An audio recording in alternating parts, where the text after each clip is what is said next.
Hello my dear students, welcome to dream classes. और आज हम लोग बहुत ही इम्पॉर्टेंट क्लास को करने वाले हैं। आज हम आपके सामने बहुत ही इम्पॉर्टेंट वीडियो रख रहे हैं। ठीक है, आज के क्लास में हम कुछ इम्पॉर्टेंट क्लास 12 फिजिक्स के कुछ इम्पॉर्टेंट शॉर्ट क्वेश्चंस का डिस्कस करेंगे, जिसका डिमांड बहुत ज़्यादा ड्रीम क्लासेस पर है। बच्चे काफ़ी सारा कमेंट कर चुके थे। जैसा कि मैंने फर्स्ट क्लास 12 फिजिक्स का लिया था शॉर्ट क्वेश्चन का, जिसमें हमने 5 महत्वपूर्ण शॉर्ट क्वेश्चन जो 2 नंबर का पूछा जाता है बोर्ड के एग्जाम में, वो हमने बताया था। तो उस पर काफ़ी सारे बच्चे कमेंट कर रहे थे, मैसेज कर रहे थे, मेल तक कर रहे थे कि सर अगला वीडियो, अगला क्लास जल्दी लगाइए। तो चलिए आज हम लोग 6 नंबर से शुरू करेंगे और बहुत जितने भी इंपॉर्टेंट शॉर्ट क्वेश्चन है चैप्टर वाइज हम करवा रहे हैं। तो अभी तो हमारा लेसन 1 चल रहा है इलेक्ट्रोस्टैटिक्स का, जो शॉर्ट क्वेश्चन है इंपॉर्टेंट उसका। और जो हमारा टॉपिक है आज, क्वांटाइजेशन ऑफ चार्ज। ठीक है, क्वांटाइजेशन ऑफ चार्ज, इसको हम हिंदी में कहेंगे आवेश के क्वांटमीकरण को परिभाषित करें। बहुत ही छोटा सा है कि किस तरह से आवेश का क्वांटमीकरण होता है, वो पूर्णांक की गुणज कैसे होता है, इसके बारे में हम लोग डिस्कस करेंगे। बहुत ही छोटा। अगर ये एग्जाम में पूछता है तो कितने मार्क्स के पूछे जाएंगे? ओनली 2 मार्क्स के। ठीक है, सिर्फ 2 नंबर के बोर्ड के एग्जाम में पूछे जाएंगे, तो बहुत इंपॉर्टेंट है। तो हमने कहा कि आवेश का परिमाण इलेक्ट्रॉन का पूर्णांकी गुणज, इसको हम कहते हैं इंटीग्रल मल्टीपल होता है। आवेश का परिमाण जो होता है वो इलेक्ट्रॉन का पूर्णांकी गुणज, जैसे n = 1 2 3 4 ऐसे हम ले सकते हैं। ठीक है, तो आवेश का परिमाण इलेक्ट्रॉन का पूर्णांकी गुणज होता है, इंटीग्रल मल्टीपल होता है। इसे ही हम आवेश का क्वांटमीकरण कहते हैं, क्वांटाइजेशन ऑफ चार्ज कहते हैं। ठीक है, आवेश का परिमाण इलेक्ट्रॉन का पूर्णांकी गुणज होता है। बहुत ही छोटा सा लैंग्वेज है, हमें लिखना है कि आवेश का जो परिमाण होता है वो इलेक्ट्रॉन का पूर्णांकी गुणज होता है, इंटीग्रल मल्टीपल होता है। और इसे ही हम आवेश का क्वांटमीकरण, क्वांटाइजेशन ऑफ चार्ज कहते हैं। क्वांटाइजेशन ऑफ चार्ज में एक हमने फॉर्मूला भी दिया गया है। ठीक है, क्वांटाइजेशन ऑफ चार्ज में एक फॉर्मूला है कि Q = प्लस माइनस एनी, यानी प्लस भी होगा माइनस भी होगा। ठीक है, कभी पॉजिटिव कभी निगेटिव। तो आवेश Q = प्लस माइनस एनी, ये आपका फॉर्मूला है क्वांटाइजेशन ऑफ चार्ज का। Q = आवेश का quantization of charge, Q = plus minus NE, जहां Q हमारा चार्ज हो गया, आवेश हो गया। Q हमारा चार्ज हो गया, आवेश हो गया। N जो है वो पूर्णांकी गुणज होगा 1 2 3 4। N की वैल्यू आप कुछ भी रख सकते हो, 1 2 3 4। ठीक है, और E जो है ये हमारा एलिमेंट्री चार्ज। ठीक है, ये हमारा बहुत इंपॉर्टेंट क्वेश्चन है जी। ये आपको अगर एग्जाम में पूछेगा और अगर आप इसको सही से अच्छे ढंग से इस तरह से लिखते हैं तो कितने मार्क्स आपके आएंगे बोर्ड में? 2 नंबर का आएगा। ठीक है, तो ये हमारा छठा हो गया क्वांटाइजेशन ऑफ चार्ज। अब हम लोग 7 पर डिस्कस करते हैं।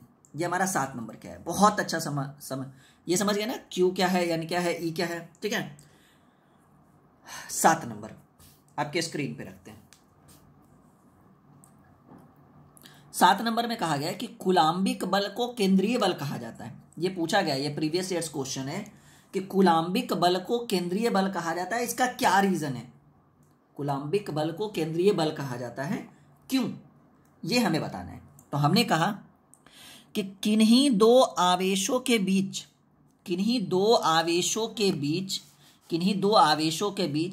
लगने वाला कूलाम्बिक बल की दिशा दोनों आवेशों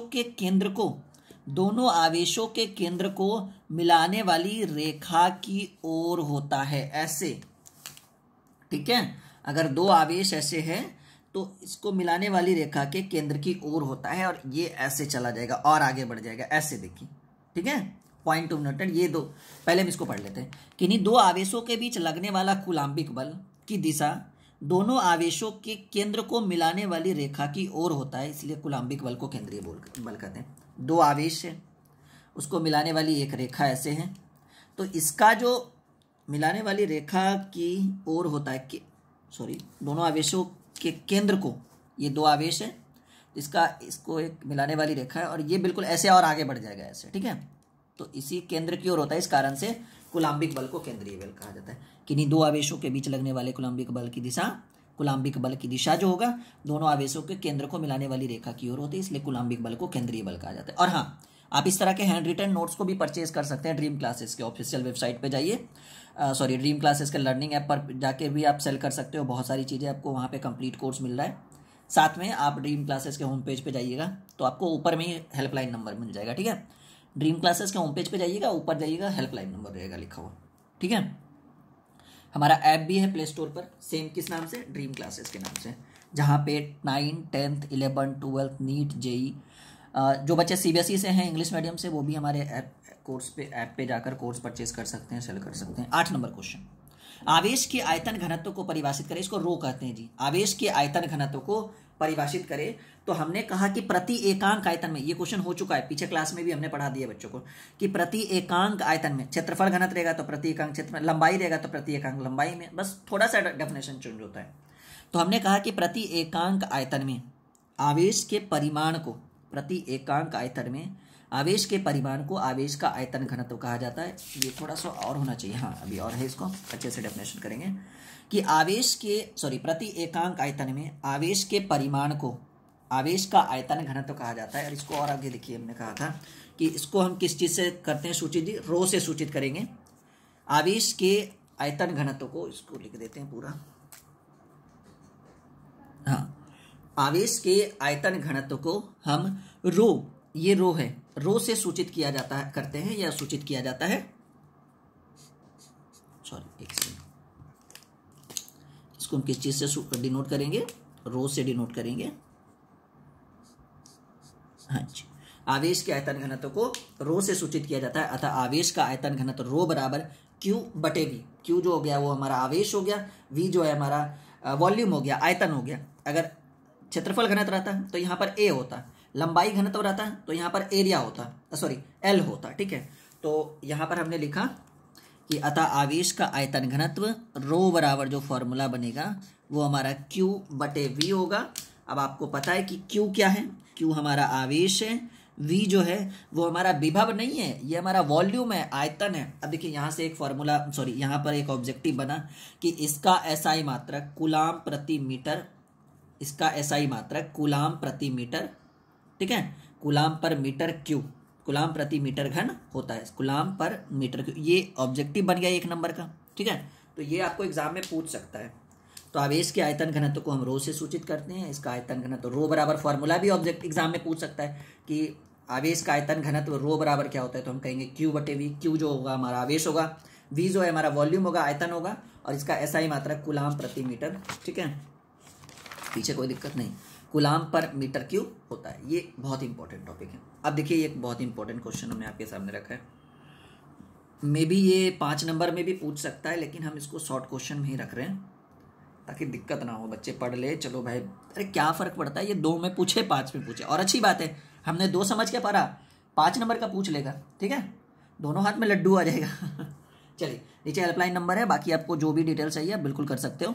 और हाँ, अगर आप बिल्कुल हमारे चैनल पे नए हैं तो सब्सक्राइब जरूर करिएगा नीचे रेड कलर पे क्लिक करके, और शेयर तो बिल्कुल आपका हक बनता है। अगर हम आपके लिए इतना कर रहे हैं तो आप एक छोटा सा शेयर नहीं कर सकते हो फेसबुक, व्हाट्सएप, इंस्टा पे, तो फिर मेरे करने का कोई फायदा ही नहीं हुआ। नेक्स्ट हमारा क्वेश्चन है, विद्युत बल और गुरुत्वाकर्षण बल में अंतर स्पष्ट करें। ये बहुत हाईलाइटेड क्वेश्चन है जी, प्रीवियस ईयर पूछा गया क्वेश्चन है कि विद्युतीय बल और गुरुत्वाकर्षण बल में अंतर, इसको हाईलाइटेड कर दें, यहां से कर देते हैं, विद्युतीय बल, माफी चाहेंगे, विद्युतीय बल और गुरुत्वाकर्षण बल में अंतर।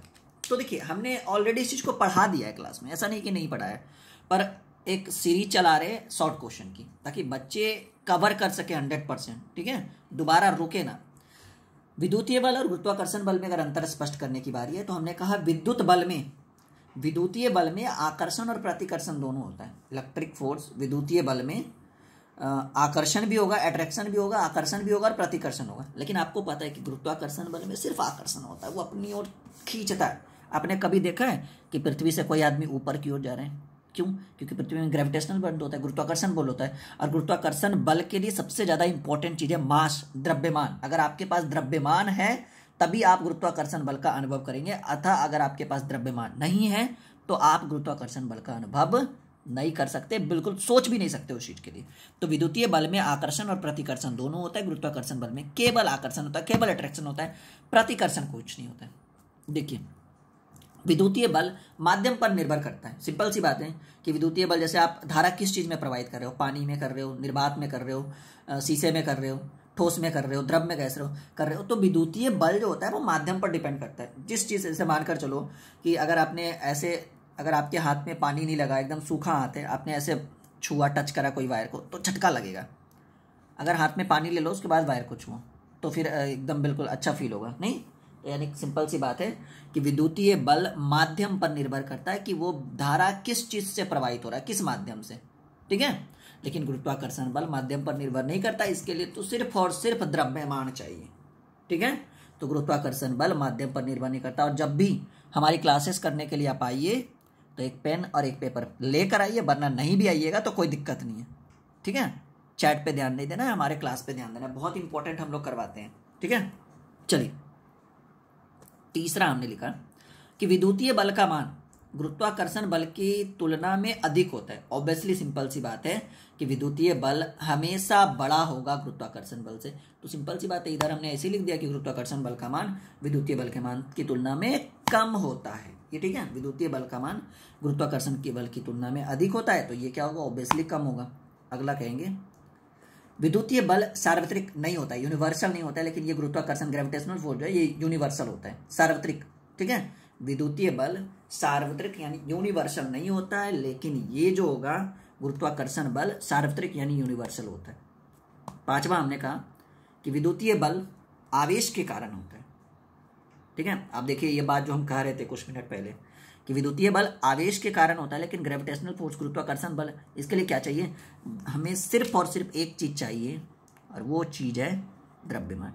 इसके लिए आवेश पूछेगा ये ऑब्जेक्टिव में कि विद्युतीय बल के लिए सबसे इंपॉर्टेंट चीज क्या होना चाहिए, तो हम कहेंगे सर चार्ज रहेगा तो काम कर जाएगा। लेकिन गुरुत्वाकर्षण बल के लिए हमें क्या चाहिए, द्रव्यमान चाहिए, ठीक है। विद्युतीय बल के लिए आवेश चाहिए, गुरुत्वाकर्षण बल के लिए द्रव्यमान चाहिए। यहां तक क्लियर है? अब देखिए ये 4 क्वेश्चन हो गया आज, समझ में आ रहा है सब लोग? पहले एक बार कमेंट करिए, फिर अगला क्लास करेंगे, मतलब अगला क्वेश्चन हम आपकी स्क्रीन पे रखेंगे। यहां तक समझ में आया? से एस या नो? जल्दी जल्दी से चैट करेंगे, कमेंट करेंगे सब लोग। समझ में आया? लाइव चैट में नीचे दिख रहा होगा, कमेंट करिए समझ में आया, से एस या नो। मजा आ रहा है आज की क्लास में? ऐसे ही खोजते हो आप लोग, नहीं? हाँ, आप लोग हमारा ऐप डाउनलोड कर सकते हो प्ले स्टोर पर, ड्रीम क्लासेस के नाम से। वहां पर ऐप को साइन इन करने के बाद चैट के बगल में स्टोर होगा, स्टोर पे जाइएगा तो सभी चीज़ की क्लासेस चलती है। 9, 10, 11, 12 12th के हर एक सब्जेक्ट की क्लास वहाँ पर है जी। हिंदी इंग्लिश, जो बच्चा Bihar board, UP board, MP board से है वो हिंदी इंग्लिश ग्रामर व्याकरण सबका बैच स्टार्ट ज्वाइन कर सकता है।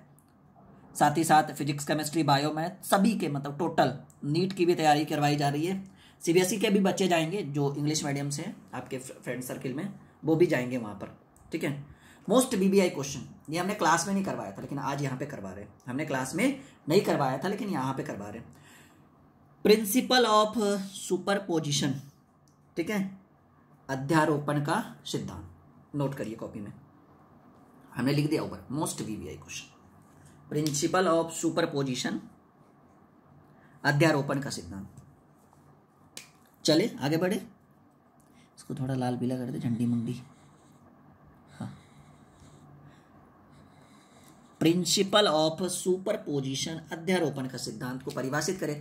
हमने कहा कि बहुत सारे आवेशों के निकाय के अंदर, बहुत सारे आवेशों के निकाय के अंदर किसी एक आवेश पर, बहुत सारे आवेशों के निकाय के अंदर किसी एक आवेश पर अन्य सभी आवेशों के कारण, अन्य सभी आवेशों के कारण लगने वाले विद्युतीय बल का परिणामी बल अन्य सभी आवेशों के कारण स्वतंत्र रूप से लगने वाले विद्युतीय बल के सदिश योग के बराबर होता है। और यहाँ पर अध्यारोपण का सिद्धांत F बराबर F1 + F2 + F3 dot dot dot, ये कहाँ जाएगा, F9। और F जो होगा वो परिणामी बल,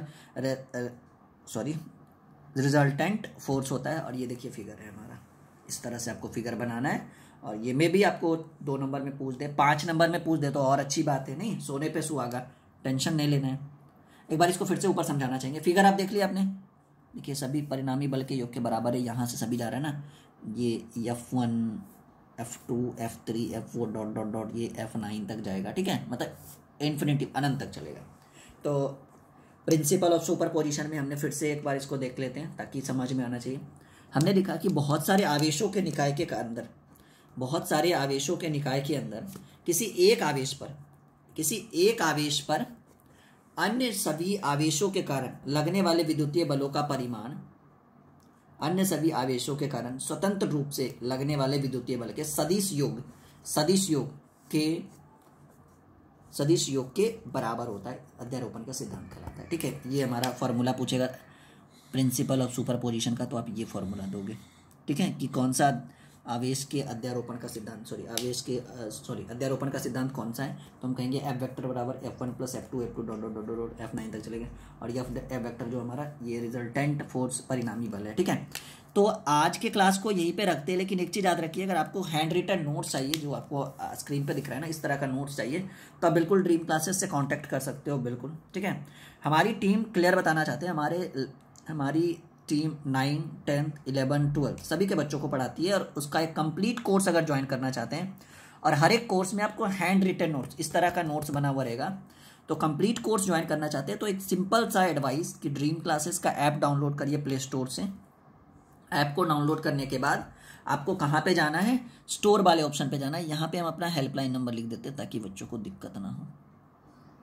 62007338। आप व्हाट्सएप भी कर सकते हो, कोई दिक्कत नहीं है। ठीक है, 6200733858। तो मिलते हैं अगले क्लास में। इसी तरह के इंपॉर्टेंट क्लासेस हम आपके लिए कंटिन्यू लगाते रहेंगे, और आपका मनोबल, आपकी जो सहनशीलता है उसको और बढ़ाएंगे, उसको और आगे करेंगे। ठीक है, मिलते हैं अगले क्लास में। आज की क्लास काफ़ी इंपॉर्टेंट थी, बिल्कुल आप शेयर जरूर कर दीजिएगा। अगर आपने शेयर नहीं किया ना, तो फिर आपकी क्लासेस मैं लेट लगाऊंगा। अगर आप चाहते हो कि हम आपकी क्लासेस फास्ट करें, तो आप प्लीज़ शेयर कर दीजिएगा इस वीडियो को। इस पर मोर व्यूज़ आनी चाहिए, तभी हम आपके लिए अगली क्लास 11 नंबर क्वेश्चन, ये 10 है ना, 11 नंबर तभी बनेगा जब आप इस पर मोर व्यूज़ लाइएगा। और इस वीडियो के डिस्क्रिप्शन में जाकर देखिए, बहुत सारा लिंक है, फेसबुक, व्हाट्सअप, इंस्टा, टेलीग्राम भी हमारा है ड्रीम क्लासेस के नाम से, आप टेलीग्राम पे भी ज्वाइन हो सकते हो। ठीक है।